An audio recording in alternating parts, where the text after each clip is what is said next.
Hello, hello. Hi, guys. Happy Monday. Trust that all is well with all of you. I hope that you would have had a relaxing, rejuvenating, revitalizing week this weekend. Even the week. We're in July. We are in July. I just said. I trust that all is well with everyone. I hope that you are enjoying. Those of you who may be on vacation, enjoying your vacation. Those of you who are buying books for your children who would have received their SEA results, congratulations to both the children and the parents. I know I'm a little late, but I'm still. And congratulations are always welcome. So congrats and kudos to all of you. To those who are waiting on their CSEC and CAPE results, hang in there. Enjoy your vacation in the meantime. Thoroughly enjoy it. I have a small dilemma. Rain is falling and I'm not sure how much of the rain, the pitter-patter on the ceiling, this is picking up. But we're going through because work has to be done. And the videos has to be recorded. Actually, a friend of mine was telling me how great their last 2 recordings were, and I just thought to myself, Nina, you have work to do. Get up, oh. May this be your cue to arise. Thus, here we are, rain and all.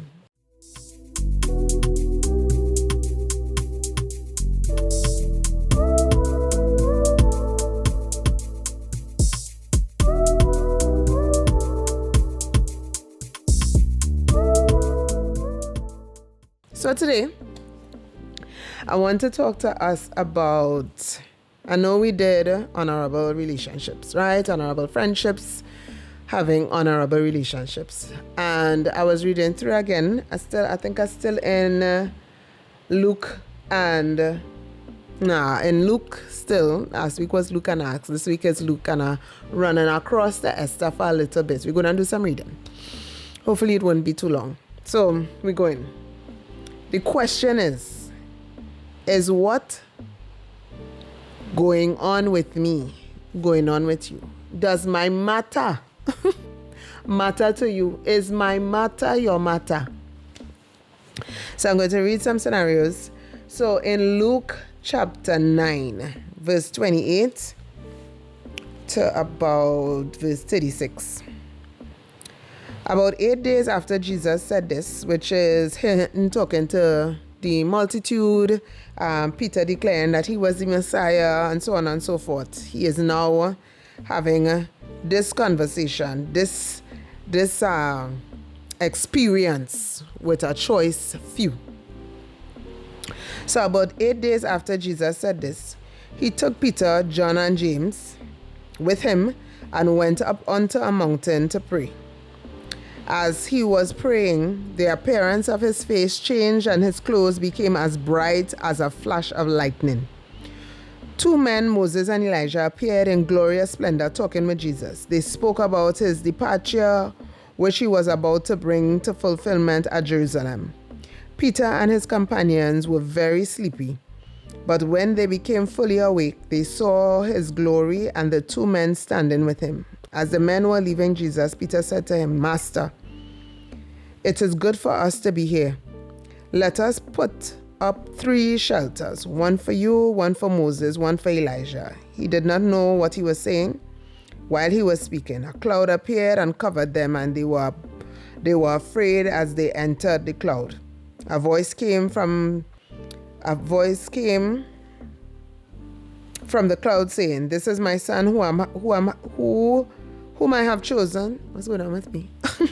Whom I have chosen, listen to him. When the voice had spoken, they found that Jesus was alone. The disciples kept this to themselves and did not tell anyone at that time what they had seen. So 2 things I want to highlight here. The individuals that Jesus entrusted to go with him, he went with them to pray. They was a little sleepy, but he went up into the mountain to pray with these 3 individuals. 3 out of the 12.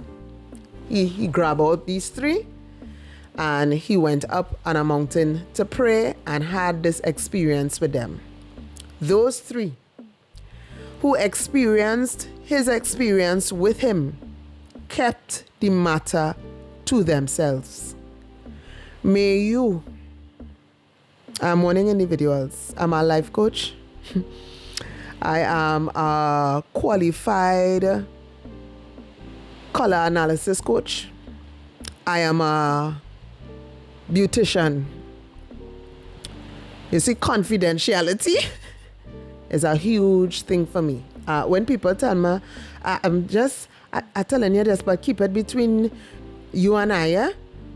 Let it stay in these walls. The minute you tell me that, I just hit a forget button, and the only time that switch will turn on again is when we come back in each other's presence. I don't want to remember for nothing to come out my mouth. I must only remember when we meet again and you and I are having that conversation to update one another as to what is taking place with your matter. These men, after they experienced what they experienced privately with Jesus, kept it to themselves. Well, on us here, because we're reading it. But they did not share his matter. Number one. I'm jumping ahead and I'm going to Luke chapter 11, verse 24. And I just want to let you know that not only us believers does work with I've been saying it to a couple of friends of mine. I am very mindful of my little community. And when I say community, I'm not talking about my full church community. I'm mindful of that too, but I'm mindful of my own personal community. My circle that is about this size here. I'm mindful. And I want to build a community of people that in my most vulnerable state, one, they could pick up in prayer without me even saying a word. I remember one of my community members messaged me last week and said to me, I was praying for you. Are you okay? The minute I hear that, I want to know, what did God say to you, sister? And what was the essence of your prayer?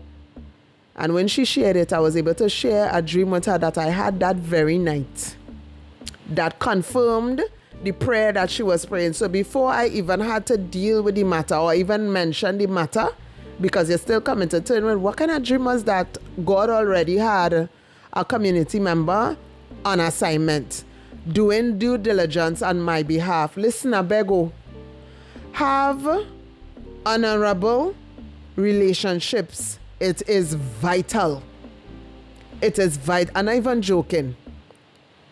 It is vital to have individuals like that around you, for you. I know we went into that already. I don't even know. This might have to be a part 4, part 5 of that series. Compile them together. It's not just us that should be wise to have our circle of 3, our circle of 4 amongst our 12. If God affords you 12. Some of us don't even have the 12, some of us don't even have the 3. But if you have at least one, please, I beg, get one. Oh. The devil as well know how to go and get support and to get back in. I am not, if all you ever listen to a devotional and pay attention to this one. Oh. The devil as well knows how to go and get backing to come for us. Luke chapter 11. Verses, I'm going to read from 24. When an impure spirit comes out of a person, it goes through arid places seeking rest and does not find it. Then it says, I will return to the house I left. When it arrives, it finds the house swept clean and put in order. Then it goes and takes 7 other spirits, more wicked than himself. And they go in and live there, and the final condition of that person is worse than the first. I'm saying to us, have a community, build your community, go in and sanitize your community, your current one, assess it, see who needs to be demoted, see who needs to be promoted, and let individuals know you are one of my chosen few. As a result, act right. As a result, this is what I need This is what I require. This is what is necessary. When you sign up for membership, this is what is required of you, because the devil does go and find his cohorts, and he knows how to strategize to come after us. And we just be here in isolation, not talking to nobody, not knowing when to and who to. Trust me, if you see me here, I got put in 2 hands up, guilty as charged, because I do it. But I'm letting us know. When I read this, I said, Melina,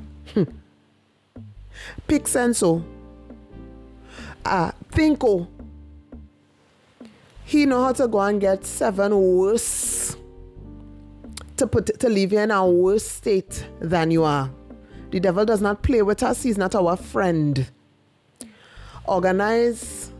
May we organize ourselves in a particular way so that when he comes, we are well prepared and our circle tight and connected with the air on the ground, hearing the voice of God to say, hey, you get up after 4 in the morning, pray for your sister, because there's what going on. Do you have such individuals? Do you have people who your matter is their matter, your situation is their situation, your problem is their problem, your burden is their burden? I go into Esther. I know I'm coming out a little rough and aggressive, but I need us to get the point today. I tell you, if you never paid attention to any devotional that I have ever recorded and you have ever listened to, pay attention to this one. Esther, chapter 14, chapter 4. I know he doesn't. I just try to stay within the 10 minutes. I try my best to be a good girl and to manage the time and thing. But this one here, if you had to pause and come back to it, feel free. But I just need us to be mindful. I need us to be so mindful and not be playing with the devil, because he's not playing with us. And make sure you have the right people in your space, in your corner. It is vital. It is important. It is very vital and very important.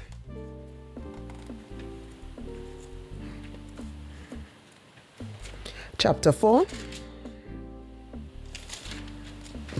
When Mordecai learned of all that had been done, he tore his clothes, put on sackcloth and ashes, and went out into the city, wailing loudly and bitterly. But he went only as far as the king's gate, because no one clothed in sackcloth was allowed to enter in.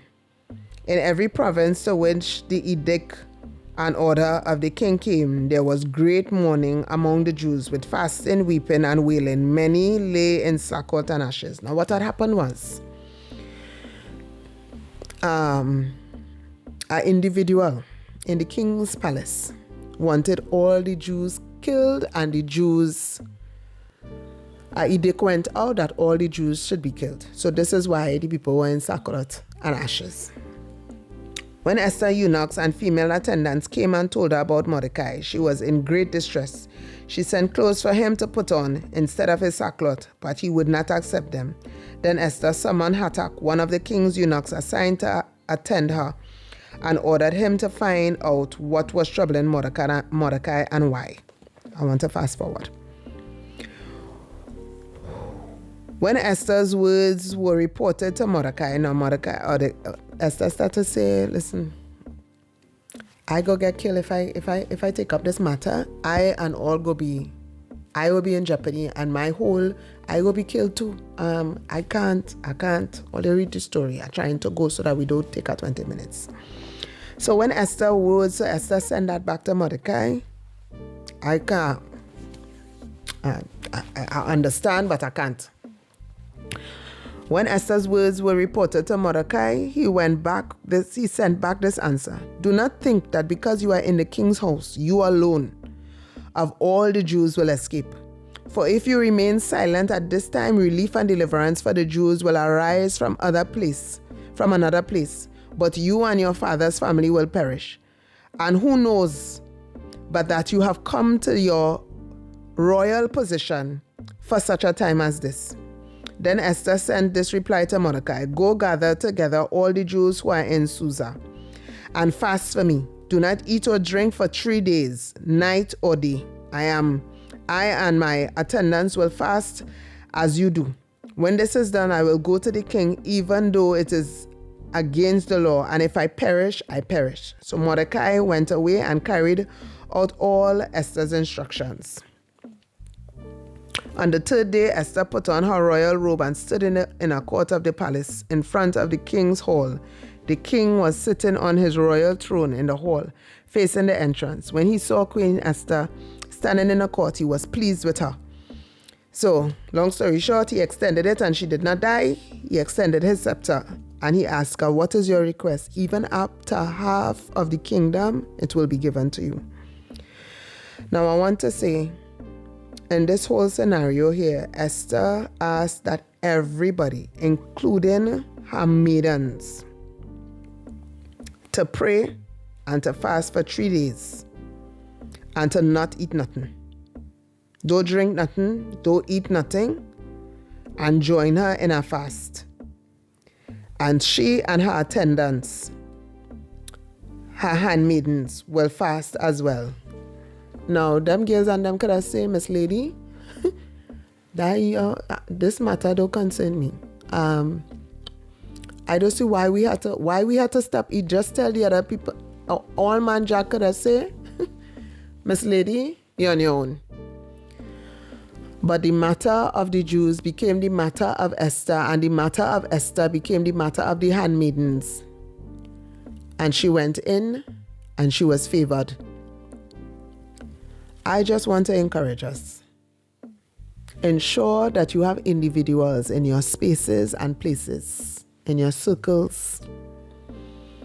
That is not no jokey set of people that when things going on with you, you're there like a goldfish in the middle of the ocean. Rather than in your little small bowl, you're a goldfish in the middle of the ocean, trying to survive. Make sure you have individuals that your matter matters to them. And if it comes to a point where if one going and die, all are we going and die, that to that extent, your matter matters to them. The devil is not a nice man, nice spirit, demon, whatever you want to call a friend. The same individual that messaged me to let me know that she was on assignment to pray. She said, I don't like that dotish man. So whatever you choose to call him, he knows how to gather up troops for our demise. Make sure you have your troops ready. That on your mark, get set, go. They're ready. Crowns on. We are royal queens, but swords in hand. On your matter, it is important that you have individuals in your corner. That when something taking place with your children, you could say, Gail, I need some prayer back in. And they, on your mark, get set, go. Don't even say less. And they on it. Let me tell you, there are instances in your life where it not even making sense to even think that you could handle it on your own. You need people you need qualified members in your circle that know how to talk to heaven, that know how to knock on heaven's door and get an answer. And one more scenario, Peter, when he was in prison, I think it's Acts chapter 5 or Acts chapter 12. I'm going to find it fast. I don't want to tell you the wrong thing. Is it Acts chapter 12? Yes, from verse 5. So Peter was kept in prison, but the church was earnestly praying to God for him. Make sure you have people that could earnestly pray on your behalf in the midst of your situation, circumstance, matter. When it is a life and death situation, they was about to kill Peter. And the church decided not on our watch. This going to happen. And they prayed earnestly. In the middle of the night is when that man come out. An angel led him out of prison through several gates and doors. because of the prayer of the saints. Have people that know how to knock on heaven's door on your behalf. Until next time, calm down. I'm very passionate about it. Until next time, have an amazing week.